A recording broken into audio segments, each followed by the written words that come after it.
Middle east में Israel को बचाने के चक्कर में अमेरिका बुरी तरह से फंस चुका है। इजराइल की वजह से अमेरिका को रुपए पैसों से लेकर हथियारों के मामले में बड़ा पलीता लग रहा है, लेकिन इसके बावजूद अमेरिका मिडिल ईस्ट में अपनी इज्जत बचाने में नाकामयाब रहा है।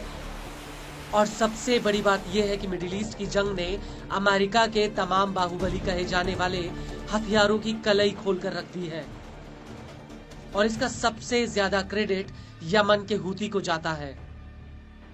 हूती की वजह से अमेरिका के कई हथियारों में क्या क्या खामियां हैं ये पूरी दुनिया के सामने आ चुका है। दरअसल अमेरिका ने इजराइल को अपना थर्ड एयर डिफेंस सिस्टम दिया था ताकि वो हूती की मिसाइलों से बच पाए, लेकिन अमेरिका का ये एयर डिफेंस सिस्टम भी हूती की मिसाइलों और ड्रोन्स को रोकने में नाकामयाब रहा है। और अब इसी कड़ी में हूती ने एक बार फिर से इजराइल के ऊपर 3 ड्रोन फायर किए थे और जैसे ही ये ड्रोन इजराइल के करीब पहुंचने लगे वैसे ही तेल अवीव के कई शहरों में हवाई हमलों के सायरन बजने लगे। इसको लेकर news agency times of Israel का कहना है कि पहले ड्रोन अटैक की वजह से गुलोट कस्बे के पास हवाई हमलों के सायरन बज उठे। यह इलाका मिस्र बॉर्डर से महज 20 किलोमीटर की दूरी पर है। हालांकि आईडीएफ का कहना है कि नियमों के तहत हवाई हमलों के सायरनों को एक्टिवेट किया गया था। आईडीएफ के मुताबिक इस ड्रोन को पूर्वी दिशा से इजराइल के ऊपर फायर किया गया था और शुरुआती जांच में ये बात सामने आई कि ये ड्रोन यमन से दागा गया था। आपको बता दें कि इस ड्रोन अटैक को लेकर सोशल मीडिया पर कुछ वीडियो भी वायरल हुए हैं जिनमें इजरायली हेलीकॉप्टर इस ड्रोन पर हमला करते हुए दिख रहे हैं। वहीं इलाके में रहने वाले लोगों ने भी इंटरसेप्टर मिसाइल लॉन्च होने की बात कबूली है।